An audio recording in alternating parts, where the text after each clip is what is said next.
Hello, everyone. Welcome to the GMT Show. It's been a while, but we're back. We're back better than ever. We're going to be doing today, we're going to go through all the NFL games that are happening on Sunday and Monday, and then we're going to recap the Thursday night game that was last night between the Chargers and the Chiefs. Surprise, surprise. The Chiefs win another one, another divisional game, probably take the divisional crown by winning this game already in week 2. But stay tuned to what I really think this division, what that game meant last night. Some surprise picks from me. I'm going to be going through all 16 or 15 games that we have left on the schedule in the NFL slate this weekend. I go through, run through each game, give a little recap of what last week looked like for this team and what that means for them this week.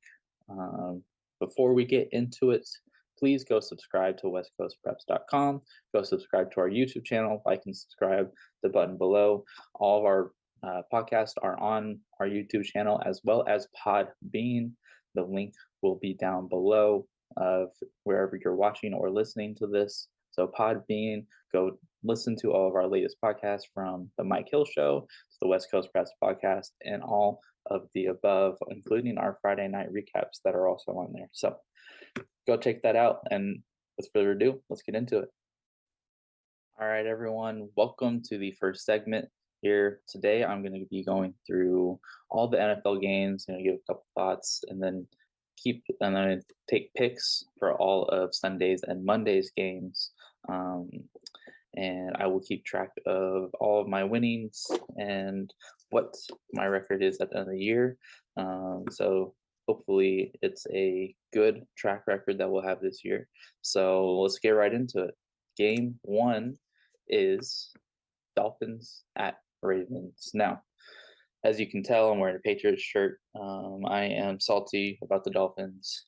I just don't think Tua is that good. If I'm being quite honest, Tua is just a below average quarterback. The rest of that team, though, is really scary. You have Jalen Waddle and Tyreek Hill. That's scary for any defense over there. But the Ravens defense, I do believe, can keep them under control. And I don't think the Dolphins defense can keep Lamar under control. I'm going to take the Ravens in that one. Next up, we have probably the worst game of the week. Jets at the Browns, with the very strange and creepy might be the right word. Center logo that will be the Browns, their mascot. I don't remember his name, but it's a little creepy looking. Looks like it's staring into your soul. Either way, the Jets are terrible. The Browns are good with the terrible quarterback right now, Jacoby Brissett, just awful. The Jets have Joe Flacco. This is by far the worst two quarterbacks in the league right now, and it's not even close. Although I do think the Jets are improving. I think that they're getting better. Is Zach Wilson the answer? I'm not sure. I think we'll find out this year. If not, there will be a new quarterback in New York next year. As far as this week, the Browns defense and their running game can easily win them this game to move to 2-0, and the Browns will get this victory. Next, we have the Commanders at the Lions. Another game of two teams that are on the lower end of the NFL spectrum. But Carson Wentz looked really good. Jahan Dotson looked really good. Curtis Samuel back from injury. Terry McLaurin, Scary Terry, good as always with his big contract extension. And the Lions look exciting and fun. Jared Goff, when there's pieces around him, he can score points. But that Lions defense does not look good. They gave up, I believe it was 38 to the Eagles last week. Just not a good defense whatsoever, but they did put up 35. So with all of that said, I think this is a really close game. I'm not sure what the line is. It's pretty close to a pick 'em. I think the Lions are favored for the first time in 24 games. I think by 1.5 or something like that. I'm not sure if that's changed, but I do pick the Lions in this one. I think both teams will be 1-1 coming out of this one. The Lions, I don't know if it's the hard knocks. I think that everyone wants them to succeed. They're always the losers of the NFL, and I think that they're changing something. I think DeAndre Swift is one of the best running backs in the league. They have a good wide receiver core. a good tight end. The offensive line is pretty good right now. So I'm going to pick the Lions in that one. Um, I'm going to pick them by a touchdown. Next up, the NFC South. Um, or I'm sorry, the AFC South. I don't even know why we need to watch any of these teams. I think 8 wins might win that division. It might be an under 500 team. The Colts versus the Jaguars is the 10 a.m. game on Sunday. The 0-1 Colts versus the 0-1 Jaguars. Not a single team in that division has a win right now, and two of them play each other. So, with that said, Matt Ryan looked old. He looked bad. There's only one receiver on that team right now, and it's Michael Pittman. It's just a gross team. The Jaguars are up and coming. James Robinson came back from his Achilles. He looked really good. Travis Etienne came back from his foot injury. He looked pretty good as well. If you can catch the ball, they might be 1-0. Trevor Lawrence, he's getting better. Everyone knows how talented he is, how good he can be. Is he going to be that good? I'm not sure. I think that there's definitely this is kind of the year for him he's got to show something more than 17 interceptions and 10 touchdowns, which he had last year, I believe. So, Jaguars, Colts, I'm going to take the Jaguars in an upset this week. It's not going to really be an upset. I think the Jaguars are kind of a dark horse to win this division. Like I said, 8 wins, I think, wins this division somehow, some way. So there you have that. Next up, we have a big time game on Fox, Buccaneers versus Saints. That one's in New Orleans. 2 1-0 teams, 2 NFC South teams. The Saints have ownage on Brady in the regular season. And they're 4-0 ever since Tom Brady has gone to Tampa Bay. And they really kind of dominated Tom Brady. The defense, there's something about it, but that was with Sean Payton. Now let's also, I've seen a bunch 4-0 Saints since Tom Brady. Look, Tom Brady won the one that really matters in the playoffs to send Drew Brees home and to retire Drew Brees. So it's not like Tom Brady hasn't beaten the Saints as a Buccaneer. Everyone keeps saying 4-0, 4-0, 4-0. It's just not true. He has beat them, and it's been good games. The last time they played, I believe Tom Brady had 4 touchdowns and 350 passing yards. So the Bucs defense this year is incredible. They looked really good on Sunday night. Is that because the Cowboys just absolutely suck right now with no receivers? Possibly, but I think this Buccaneers defense is really good. Now I think that this will be a more high scoring affair than what might some other people think. Buccaneers wide receivers are hurt. Fournette didn't practice this week. Julio Jones didn't practice. Chris Godwin is doubtful, I believe, right now. Mike Evans did not practice, but I think most of them will play. This is an older team. I think that they're not going to push their guys that hard early in the season. A lot of these guys are older. Julio, 33. Brady, obviously 45. Mike Evans, almost 30 now. Chris Godwin just had his injury. So Leonard Fournette, also 28, 29, older for a running back. So they're trying to keep these guys' legs fresh. And with that said, I'm going to take the Buccaneers by a field goal in this one.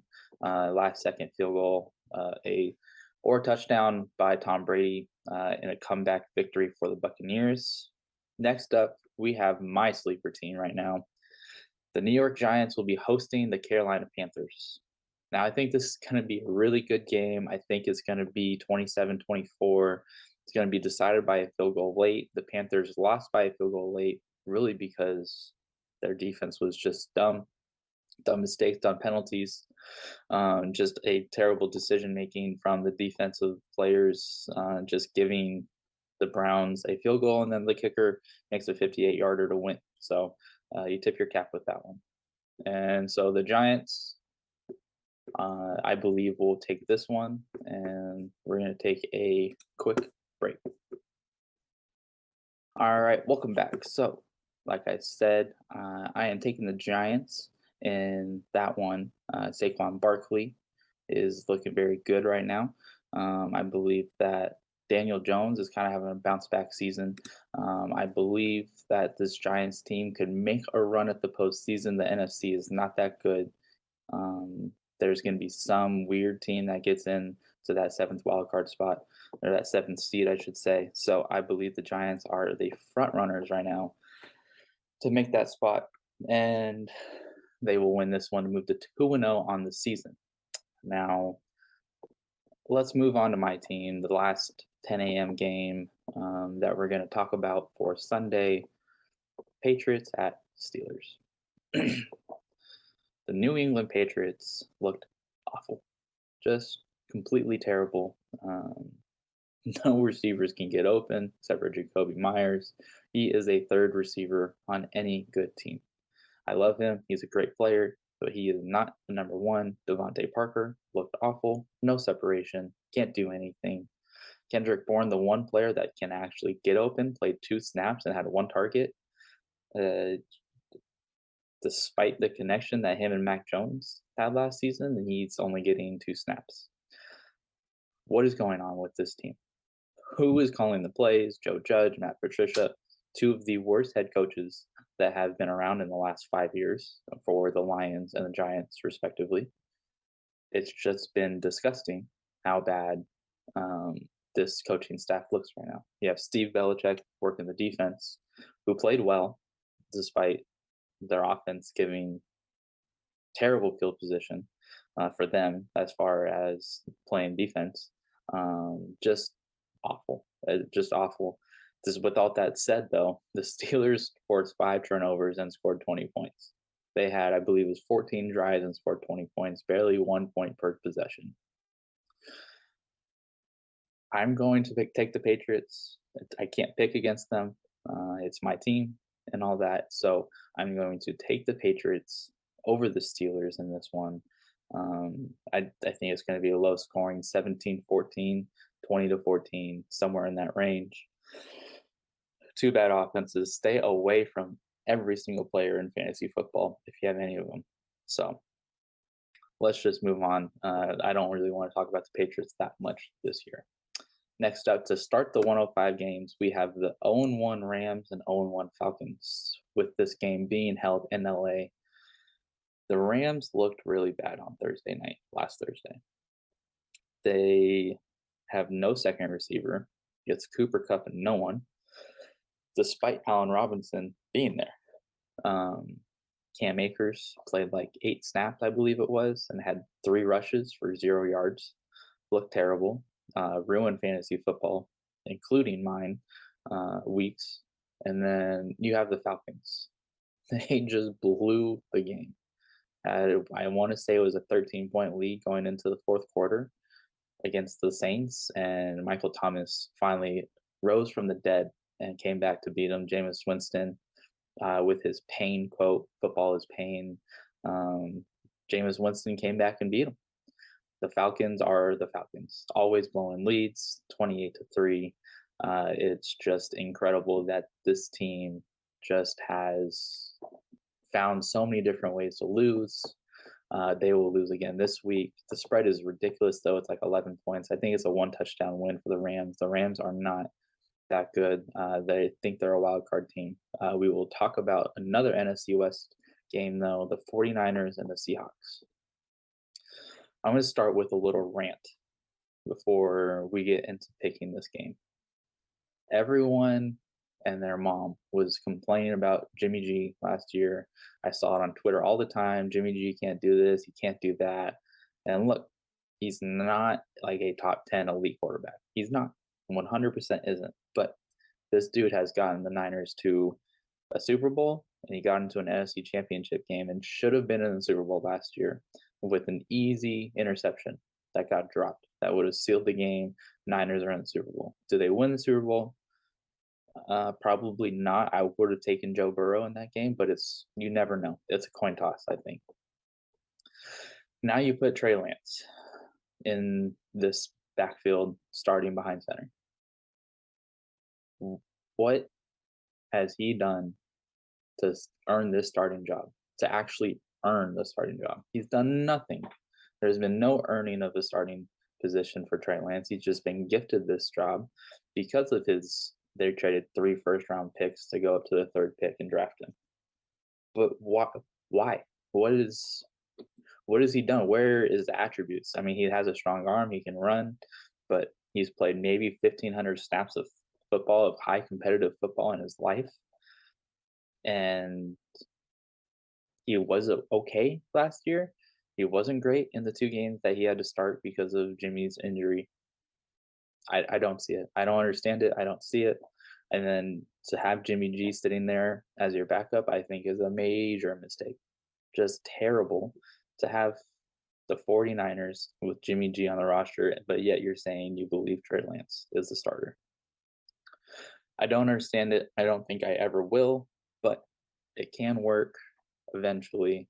I think Trey Lance can be a good starting quarterback, but for this team, I think Jimmy G should be the starting quarterback because he gives them the best chance of winning this season. And that's what football is about. You need to win every year, and this season, Jimmy G is the best quarterback.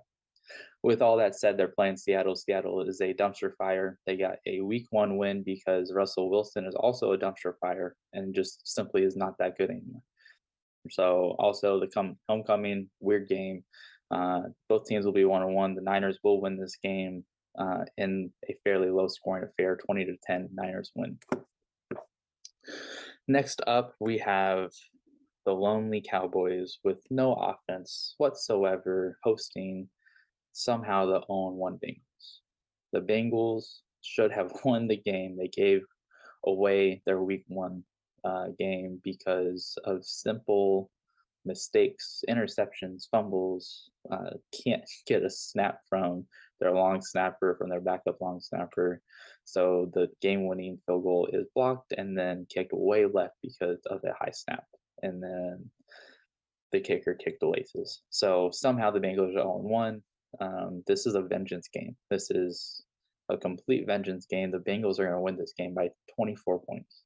This won't even be close. The Cowboys will maybe score a garbage touchdown to make it look like it's a 10-point victory, but the Bengals will absolutely dominate. No need to even continue talking about this one. Tied for first in the AFC South is the Houston Texans with 0 wins. Yes, 0 wins is first place. They have an 0-1 record, and they go against the Denver Broncos, who I mentioned just a little bit ago when we talked about Seattle. Man, this team has a ton of talent. Javonte Williams, Melvin Gordon is a great backup. Cortland Sutton, Jerry Jeudy, Surtain on the defense as well. This team is loaded, and it's a shame that they can't figure out their QB. Russell Wilson is not the answer, and they gave a boatload of money to Russell Wilson. A boatload. But will it be good enough to beat the Texans this week? Yes.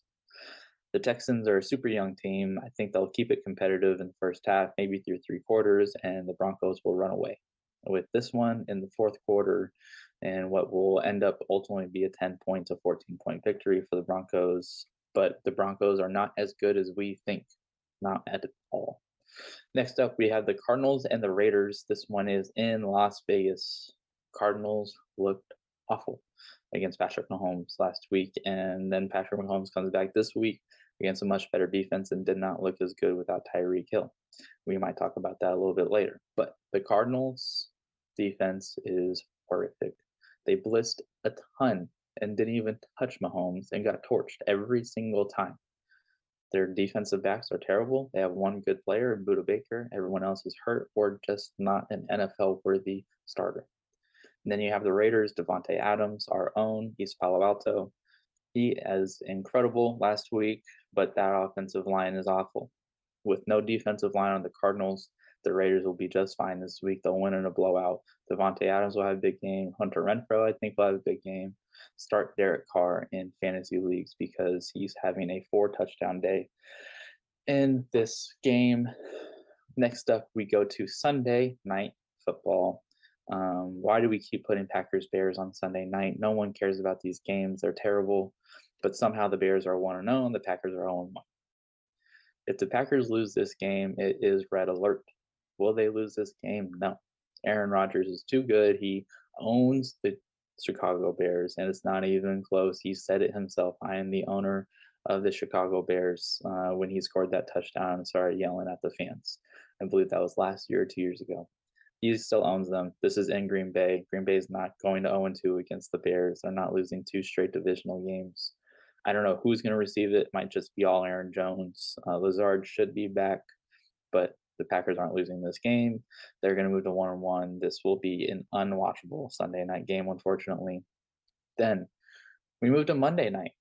Not sure why there's 2 games. I love it. There's on 3 different occasions Monday night football games this year. Should have been on week 1, but I believe there was like an Emmys thing. I'm not sure. Either way, it's scheduled this way.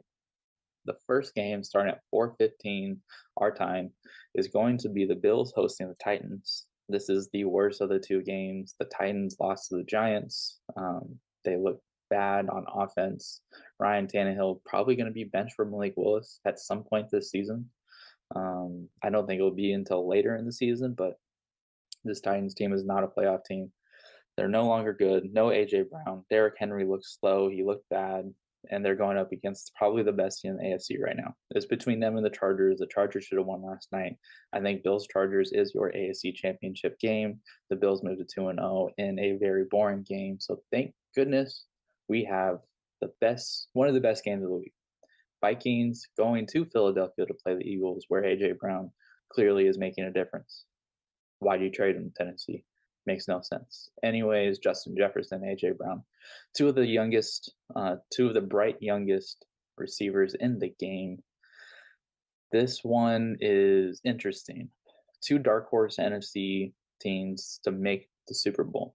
Without a doubt, they're 2 of the teams that looked most impressive. The Eagles' defense did not look impressive, despite the offense just carrying them, and A.J. Brown looking like a beast like he is.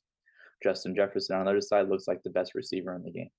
Unbelievable how he gets so wide open every single play. Don't know how it happens. They have Dalvin Cook. Dalvin Cook is going to feast in this game, just like DeAndre Swift did last week against this Eagles' terrible run defense. I think the Eagles' defense will get better. It will not get better this week, though. The Vikings are going to go into Philadelphia and win their first 2 games and go 2-0, while the Eagles will fall to 1-1 in what is going to make the NFC East leader after this week, the New York Giants.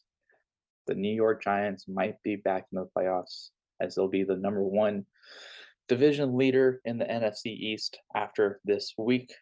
So that is all the games rundown. Like I said, I didn't pick games last week. I'm going to try and do this every single Friday as we go into the season. Now we're going to take a quick break. I'm going to come back and I'm going to talk about Justin Herbert and the Chargers and Patrick Mahomes and the Chiefs. All right, welcome back everyone to the GMT Show. I'm going to do a quick rundown of what I saw. I only watched for like the first half or so, and then went to a super exciting Mercy versus Notre Dame Belmont volleyball game last night. Electricity there was like I was in Arrowhead, let me say. So go check out that story on westcoastpreps.com, and a Mercy win. But back to Kansas City getting the victory over the Chargers. I came out of that game thinking the Chargers are a better team. From the highlights I watched, I came out and watched some highlights. And from the first half I saw, I think the Chargers are a better team. I know that there was this interception controversy, the interception that was dropped in the middle of the field. Mahomes that just bounced off of his pads. Use your freaking hands to intercept the ball. For anyone that's listening to this before their game tonight, catch the ball with your hands. Don't drop an easy interception like that, because it changed the game. And then what is Gerald Everett doing? I mean, he asked for out of the game. They went hurry up. He had to stay in the game. And then he runs one of the laziest routes you'll ever see from an NFL player, and then steps to the left instead of sealing the defensive back. Herbert expects to seal. He throws it. Everett moves to the left. Interception, pick 6. Game over, essentially. 14 points in. So where does this leave the AFC? The AFC is loaded. The AFC West is loaded.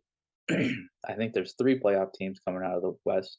I believe it's the Chargers, the Chiefs, and the Raiders. The Broncos will fight for that seventh spot. I don't know who that seventh spot is right now. I think it's going to go to either the Bengals or to the Ravens.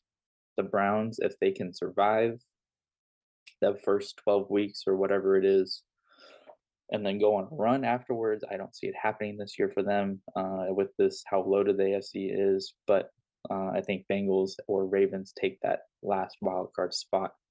So that leaves your playoffs in the AFC as Buffalo, Kansas City, LA Chargers, and then whoever comes out of the South could be Jacksonville. It could be the Colts. Probably one of those two teams at this point. I don't see the Titans making it. I don't think Houston is ready to make that big jump. And then, like I said, you have the Chargers and then Buffalo or the Ravens. So those are your 7 playoff teams.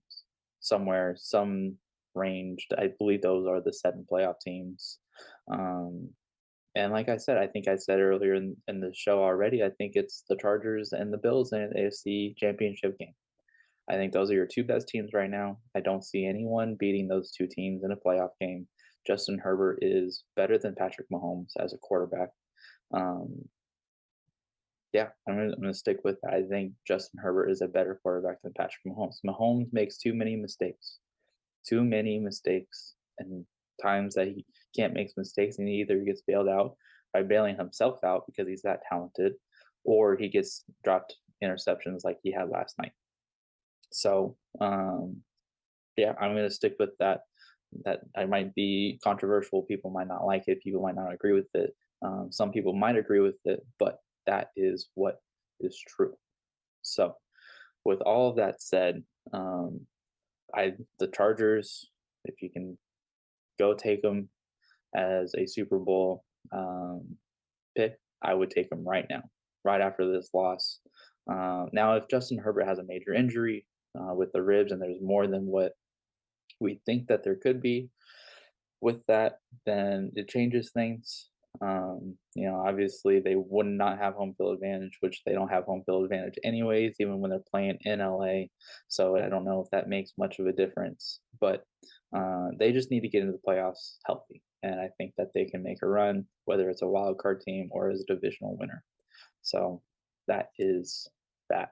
Now we're just going to close this one out. That's going to do it for the GMT show today. I appreciate you guys listening. I'm going to do this every Friday. I'm going to go through, make picks of the NFL, kind of give some thoughts. I know as we get deeper into the NFL season, more and more things will happen. I'll try and go through some more fantasy stuff as well as we get deeper into that as well. So maybe I'll take some of my guys' picks every single week and all that. I am off to a football game right now. It's 3:30 here on Friday. I still don't know where I'm going. So I'm going to go figure that out right now. And that will do it for the GMT show. Please go subscribe and like our YouTube channel, West Coast Preps. Go to westcoastpreps.com and subscribe. If you need a free trial code, WCP 7 days in all caps, 7, the number, not spelled out. Go get that free trial, catch up on all the information that you need to figure out, and make sure you go follow us at West Coast Preps _ on Instagram and on Twitter. And then we have the West Coast Preps podcast. Just last night talked about the official shortage and how we can fix that. The Mike Hill Show, 3 episodes already out, one of our most popular shows already.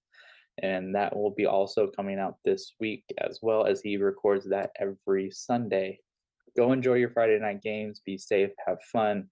Everyone make good decisions after the game. Everyone use your hands to make an interception and catch the ball. Stop trying to bounce it off of your chest. And that will do it for the GMT show. Thanks, guys. Have a good one.